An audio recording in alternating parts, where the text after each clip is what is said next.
Okay.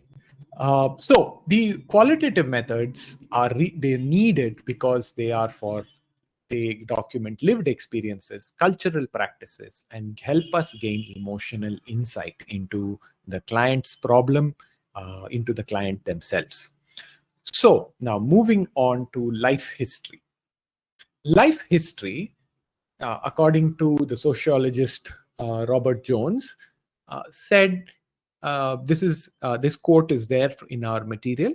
Life histories seek to examine and analyze the subjective experience of individuals and their constructions of the social world. What this means is subjective experience, how they perceive the world. We are not trying to tell people, the researcher is not prescribing, oh no, you should believe this or you should think this. No. As a researcher, we only want to capture, examine, and analyze what that experience is. We don't want to get into, we don't want to prescribe. And what we are also examining their constructions of the social world. So, for example, or office, if we are taking we are doing employee welfare interviews, we do not want to tell them how to behave. We only want to understand நீங்க ஆஃபீஸ்ல interpersonal relationships எப்படி இருக்கு? Are they comfortable? Are you happy with your colleagues? Are you happy with your boss?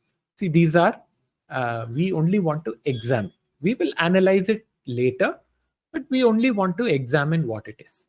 So that is the definition that is come. It may come as a 2-mark question in the material.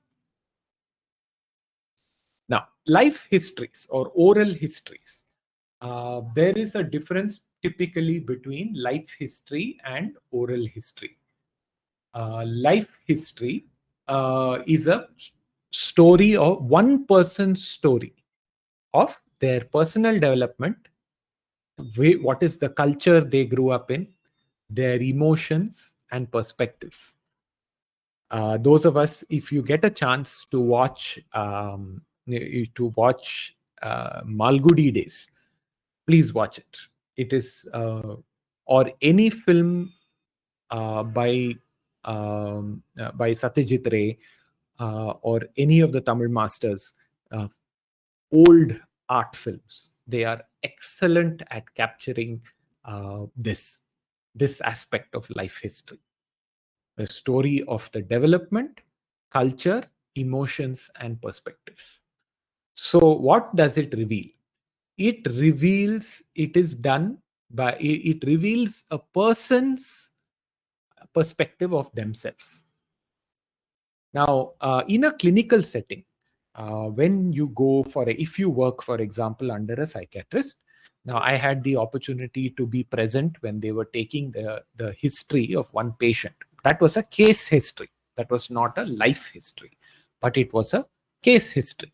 Case history and life history are two different types of history, but they have many common details. So in this case, the patient was presenting with certain psychopathy.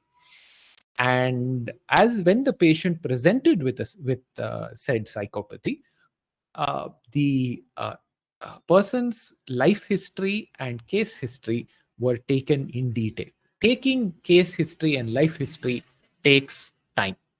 It is a long process. For the case history itself, 45 minutes to 1 hour they took. So case histories and life history will take even days sometimes.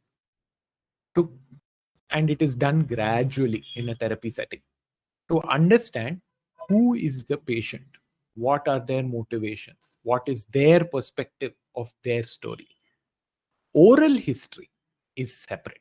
Oral history is built by interviewing other people, like the person's children, the person's spouse, the person's colleagues, the person's friends, are used to build a person's oral history. Because life history by a person may not be always 100% accurate. All right. So these are APA has two best practices. One is to be culturally sensitive, right? So, for example, if you are interviewing somebody from a particular language background or from a particular religion, you must be sensitive to their culture when we are interviewing. The second thing is informed consent. Informed consent is very important. They, in almost every psychological setting, always there will be a document where that you will sign, which will say, I consent that this information will be used for treatment. In research, it will be used for my data will be anonymized, and it will be used to gather to make research conclusions about this study. Always this is done mandatorily as a practice, right? Because sometimes when you're in a therapeutic setting, people are going to reveal some very sensitive life history, and so their personal history may be very, very sensitive. So there, it is important to get the client or the patient's consent for these things. All right. So, what are the kind of parameters you will get out of life history? You will get their family values. You will get what is their resilience level. What are their sources of stress? What are events in their life which have shaped their perspective? These are things that you will get from life history and oral history. We have a couple of minutes. If anybody wants to share their perspective on life history and oral history, or if you have taken somebody's life history or oral history, please feel free to share. The mic is open.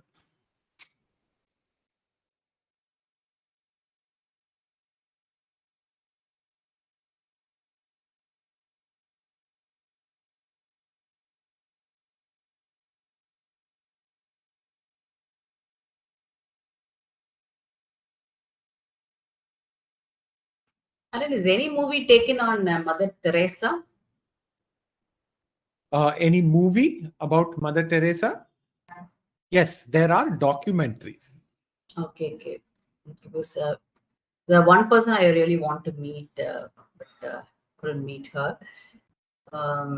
It's Mother Teresa. So I want to know her, you know, her life history, complete biography. I have certain knowledge about her, but not the complete life history of hers. Right. How she came to India and all that. I mean, the background I know, but how she really want to start this, and um, what are the odds and obstacles, she has crossed it.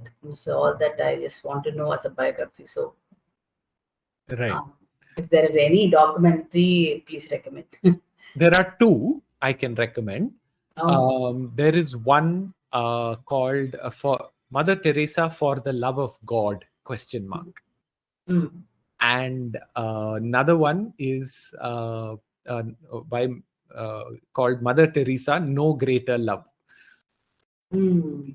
Are both available on many streaming platforms, but these talk a lot about her her mission and her documentary. Oh, is it? Yes. I'll So certainly watch.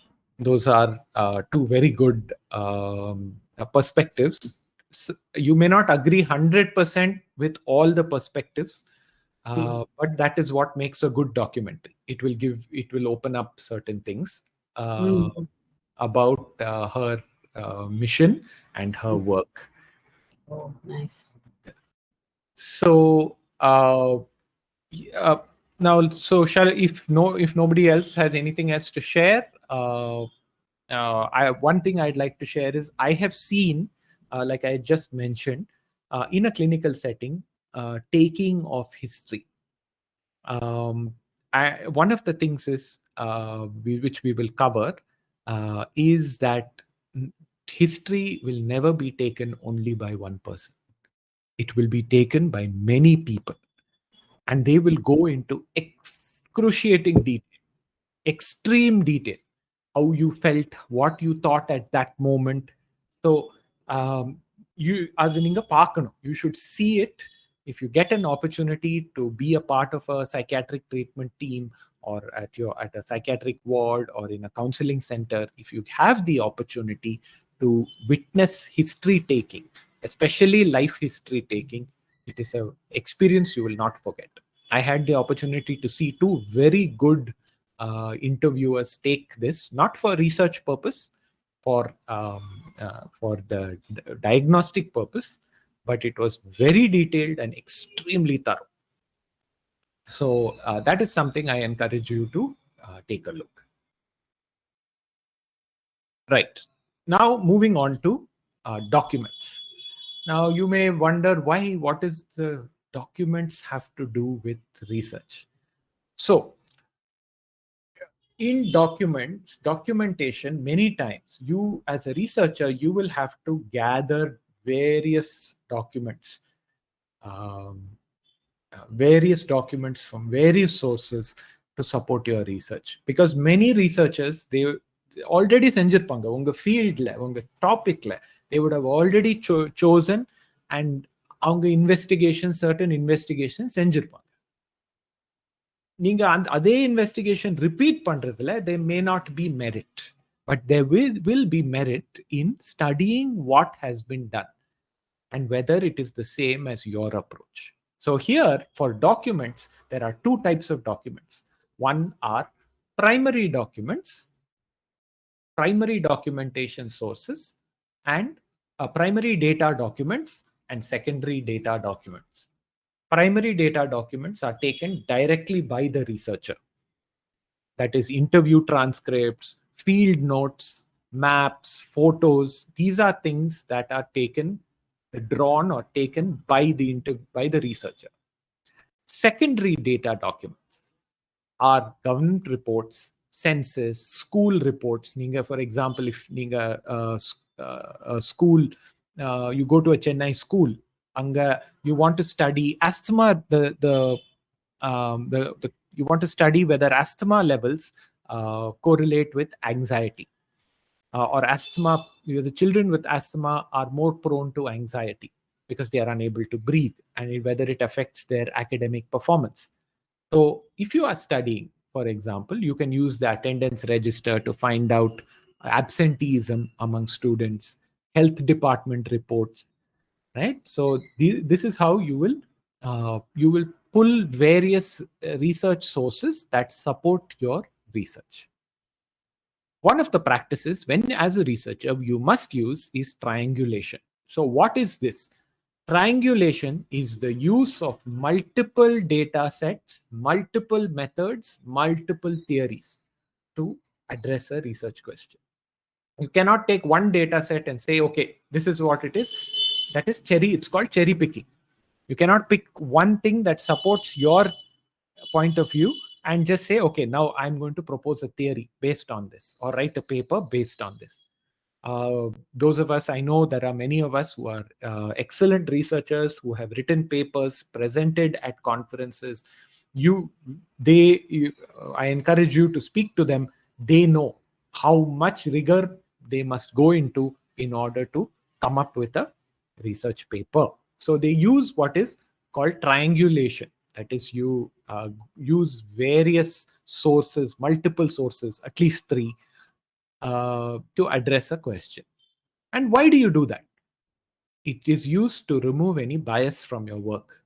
And so that when you present a paper and you are questioned about it, you can improve the validity of your findings and the credibility of your findings.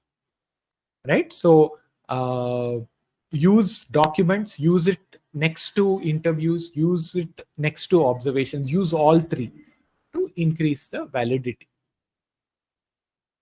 So this is a differentiation between primary and secondary documents. We'll leave it there for a few seconds. You can look over the slide. Primary data documents are mostly taken by the researcher. Secondary data documents are taken from other sources. Diaries. Now, this, for example, if you are studying mobile phone use in teenagers, right? Those of you who have teenagers or you know a teenager, you know that they are like that picture on the right. They are glued or chained to their mobile phone, right? And if you are studying the effects of it, the negative effects, uh, it helps to have a diary. So, what diaries capture everyday practices. So they are very useful to study sleep cycle, eating patterns, whether when if it's suppose it's an elderly person where they are taking their medication, their as a counselor therapy progress, right? So these are, for example, counseling logs, calendars, notes. These are all used as part of a diary, as a either as a psychologist's diary or as a patient diary. Um, so this is one thing I will encourage you to do. Uh, Here I will leave, and again I would like to ask a question. Um, what are some of the strategies that you recommend for a teenager to reduce mobile phone, or let us not give it to a teenager, for an adult to reduce mobile phone use? What are some of the strategies?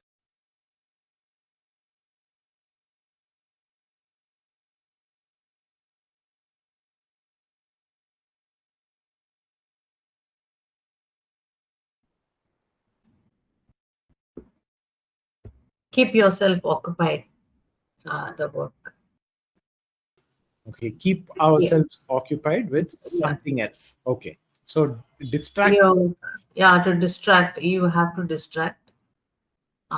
Then channelize that into some other, like you can do a course, or you can join um, uh, the exercise group or a jogging group, and social groups, uh, so that will actually take away your phone time, and Correct. you realize that only it is for necessity to reach people. And of course, you can even knowledge gathering also you can use phone, but other than that, I think phone is not of good use. Right. So in the those, thank you, ma'am. Those are excellent responses. One of the ways, anyone else has any other ways that you can reduce phone time? Not only for teenagers, for adults also. Anyone else?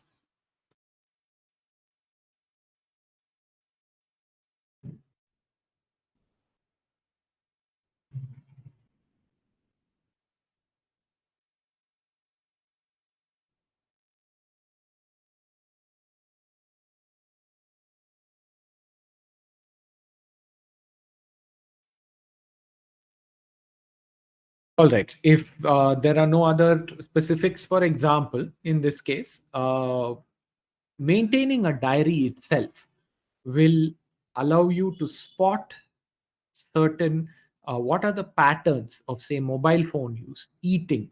uh, a lot of clients who you will meet who have a difficult relationship with their food journaling is a very helpful and recommended tool, because it helps what you can see and control, you are able to change.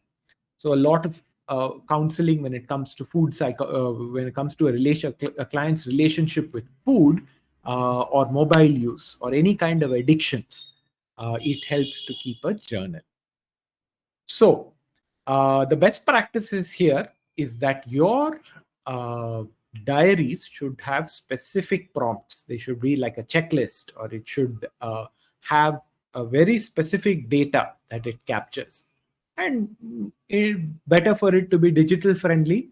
Um, Although I also feel it may be better to keep a notebook. These are the various best practices that are suggested. right? So the purpose of using diary analysis is to improve or observe people's behaviors or practices by tracking any patterns that they follow. Next, photographs, film or video.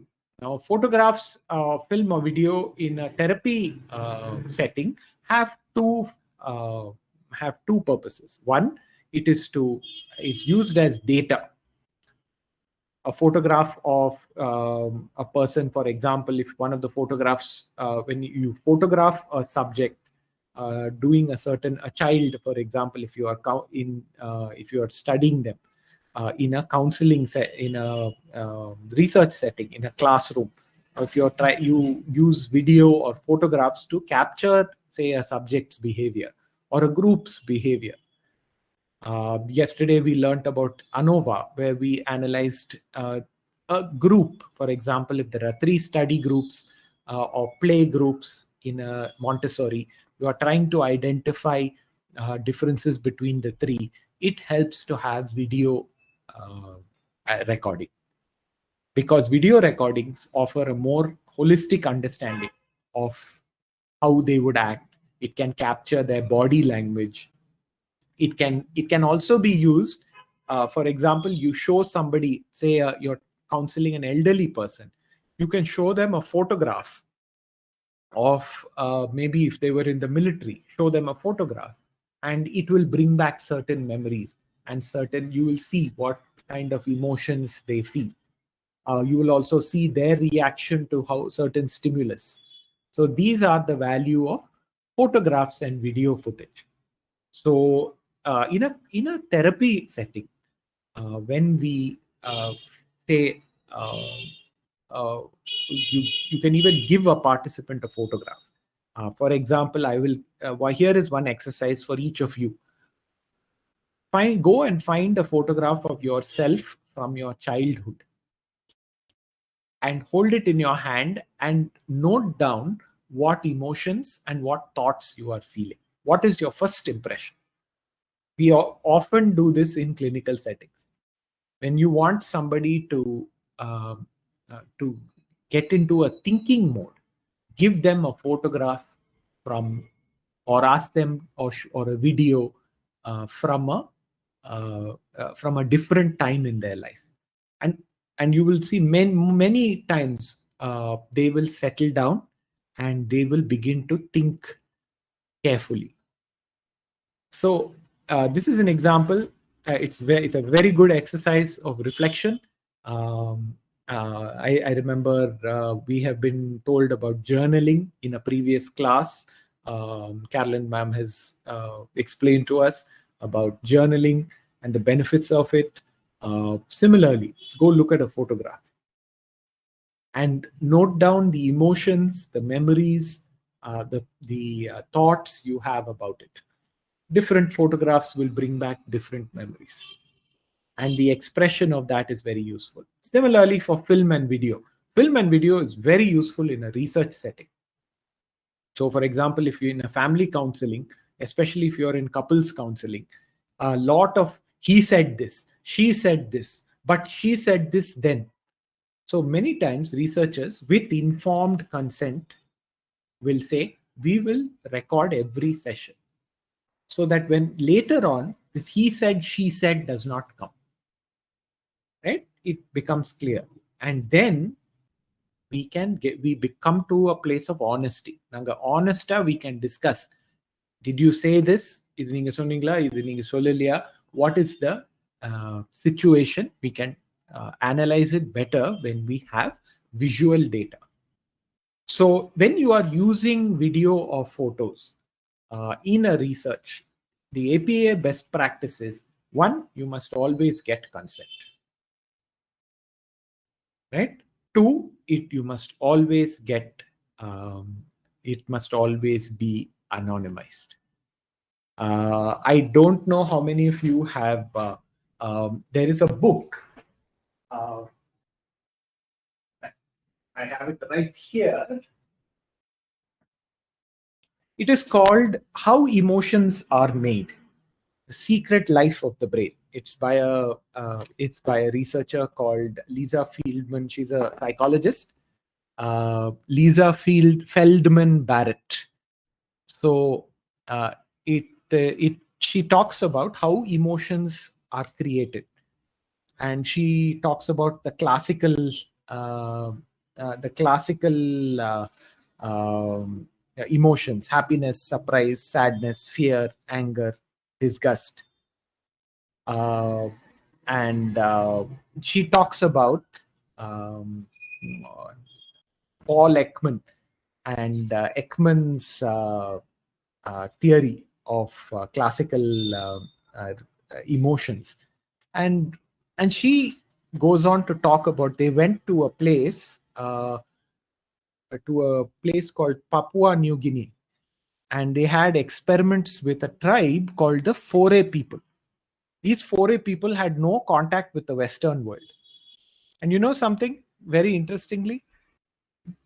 They did not know the concept of a smile. There are many tribal cultures who do not know the concept of a smile. Uh, Maybe some of you have noticed in old photographs, say from the 1930s, 1950s, you will not find people there smiling for the camera, because smiling for a camera was not considered a culturally necessary. It is one of the smiling for a camera is a very modern concept. And so they actually went and studied the facial expressions, and they found that the Ekman's classical emotions theory did not apply. So then they went into a different field of study called facial uh, electromyography, facial EMG, in order to study how emotions are expressed through the face. It's a very interesting book. Um, it's called How Emotions Are Made by Lisa Feldman Barrett. I encourage. It will give you a perspective on how photographs are used, or even if you read Ekman's theory of emotions, classification of emotions, you will see how he used them, how they used photographs in order to identify emotions. Now, today's class, this is by far the most important type of qualitative data analysis: conversation analysis. If you Google it, you will see it is a psychological and sociological technique. We When we analyze conversations as laypersons, uh, how we perform some of these tasks, but when a professional analyzes a conversation as a psychologist, you will analyze very differently. So what is it? It is the focus of conversation and analysis is to study natural, everyday, naturally occurring interactions or talk. So for example, if you called the Snehi helpline, they will have recordings, and these are recordings. People will study them for the tone, for the pause, whether you pause, how much you pause, what kind of tone you use, whether you are using a aggressive tone, an empathetic tone, and things like that. So the tip here is, uh, when you are listening, doing conversational analysis, be open-minded.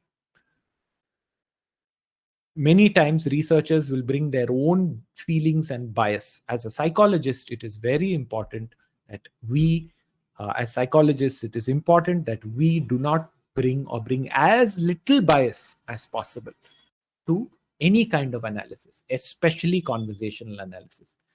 So sometimes you will watch a YouTube video that will make your blood pressure go up. That's because you are reacting to it. You are feeling emotions. The same thing will happen when you are in a counseling setting or when you are analyzing a conversation, right? So conversational analysis involves something called coding. Coding is basically documenting every aspect of the of the conversation, right? So the conversational analysis is very organized and it has a procedure,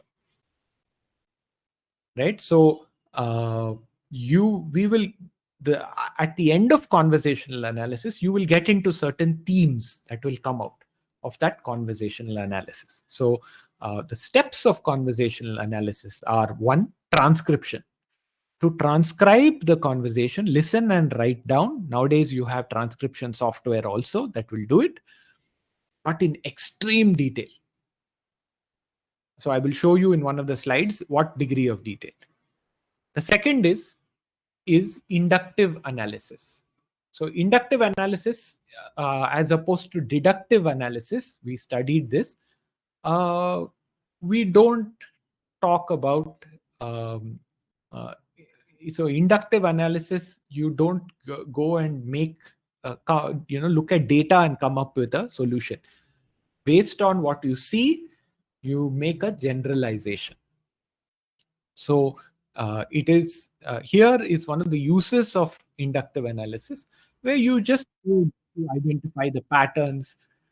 You then identify patterns and then you code the conversation.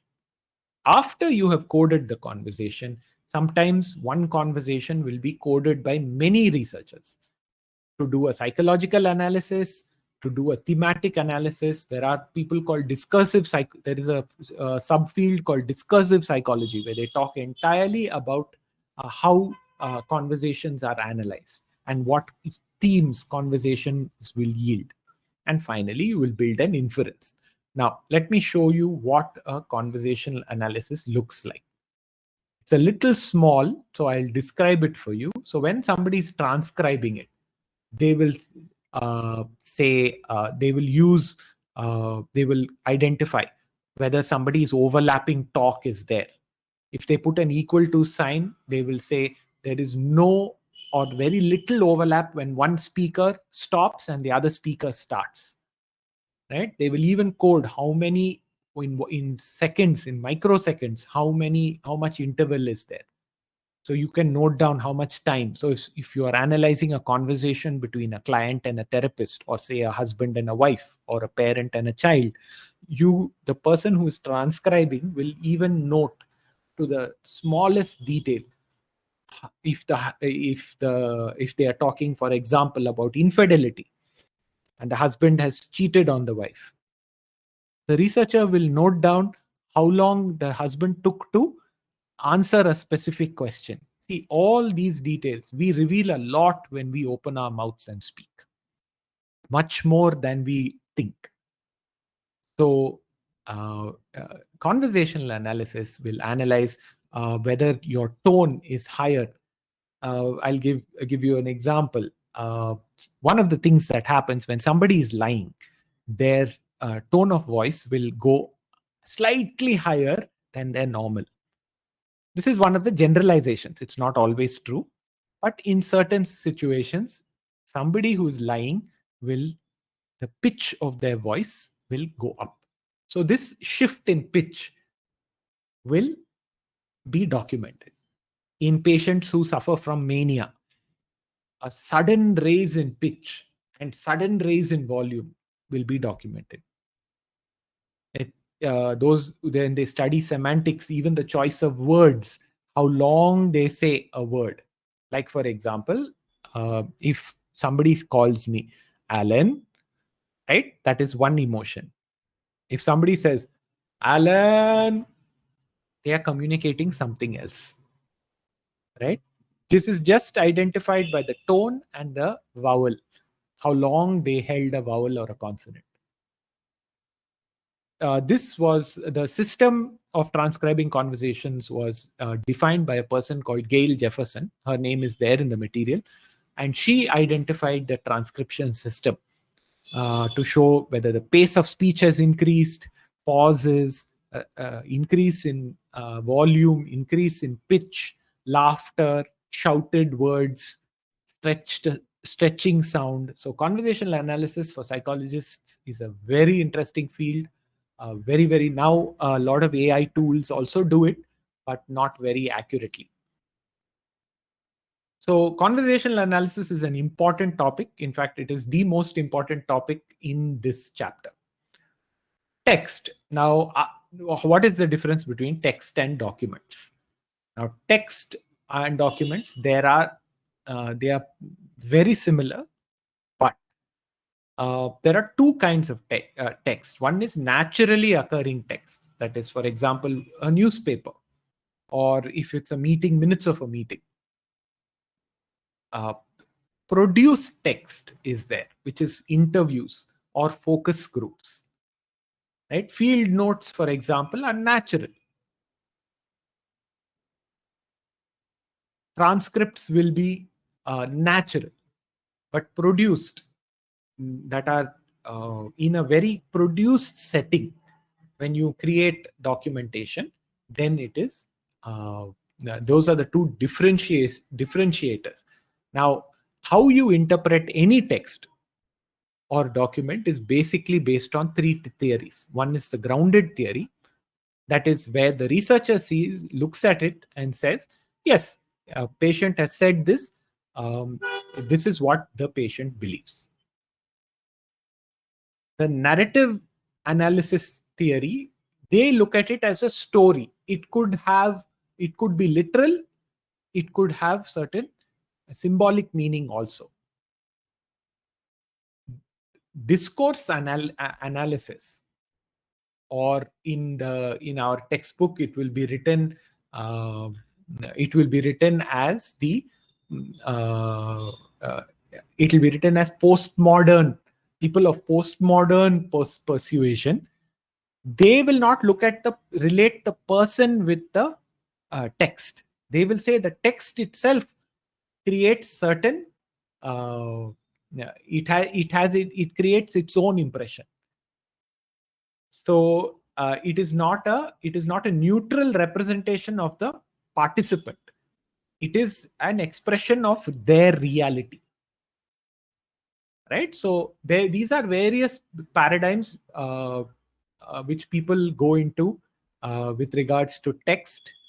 Right? So each person as a researcher may view the text differently. So as a researcher, we as psychologists, we must always understand that how we read something, or how we interpret something, may be different from how a client, how a fellow researcher, how a patient, or how anybody else, or even another researcher interprets reality. And it is important to understand. So, for example, one article about mental health coverage, depression, say, among adolescents in the press, may be interpreted differently by different people. Or even a news article, you may think, for example, if they say so and so is going to be the new home minister in Tamil Nadu, some of you may feel certain way about it, others will feel differently, not because of political views. It may be because of political views, but it may be because of other factors also. You may like the person, you may know the person, right? So here there are two best practices. One is confidentiality, when any text should always be treated as a researcher as confidential. And secondly, reflexivity. We must always, in a research, you maintain that the participants' confidentiality. You don't release their name or any details, or even talk about it to the family. If you get a patient's case history, you don't go and say so and so person, so and so. We are bound by certain ethics. Reflexivity. The APA talks a lot about reflexivity. That is, you should always be aware that your own bias may have a effect. So we must always look to minimize the bias. So these are the few types of qualitative data that we will collect. Each one has its strengths and limitations, but the purpose of qualitative data is to add depth and meaning to any data that you are capturing. Qualitative data, most counselors, most people use qualitative data more than they use quantitative data.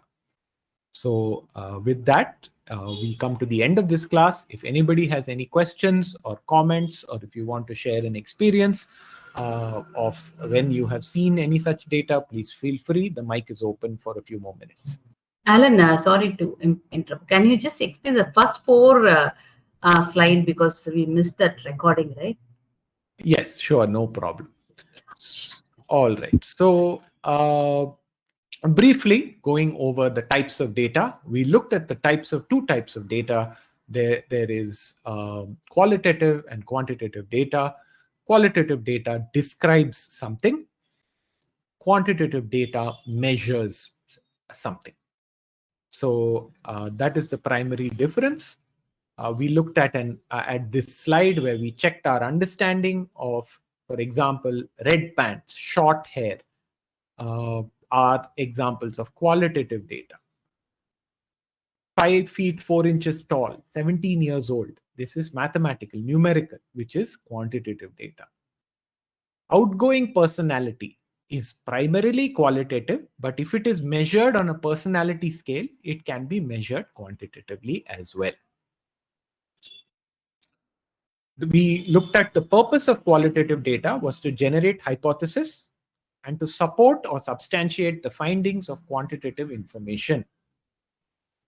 So both go together. They are not taken in isolation. Qualitative data may be open, has to be open-ended.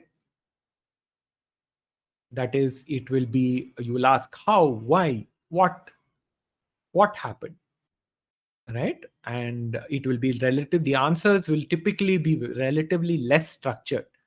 When a patient is not going to answer you in bullet points, they are going to describe what they are feeling, how they are thinking. Qualitative data takes time to both to capture and to analyze. And finally, qualitative data yields very systematic and detailed records about anything, right? So we have various types of qualitative data which we looked at. We looked at all of these. Some we have studied in detail in research methodology 1.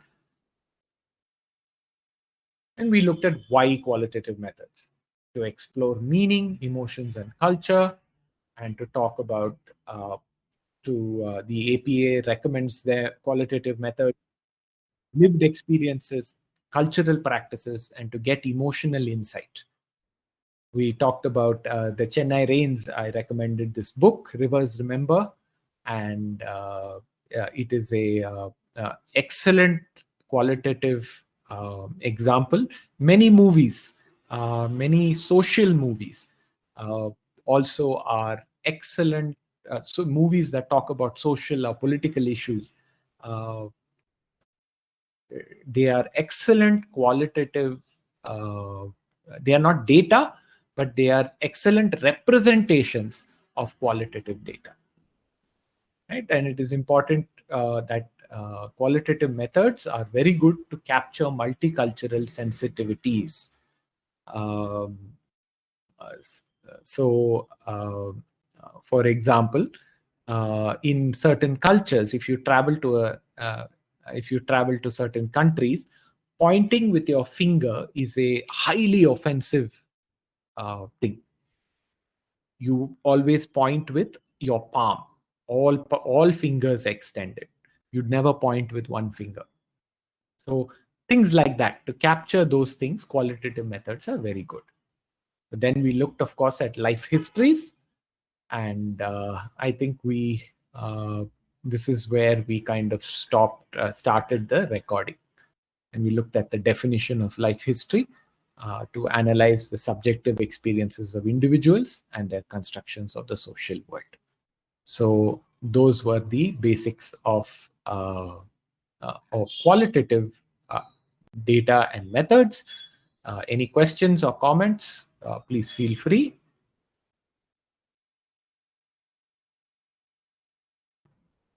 Any questions? Anybody?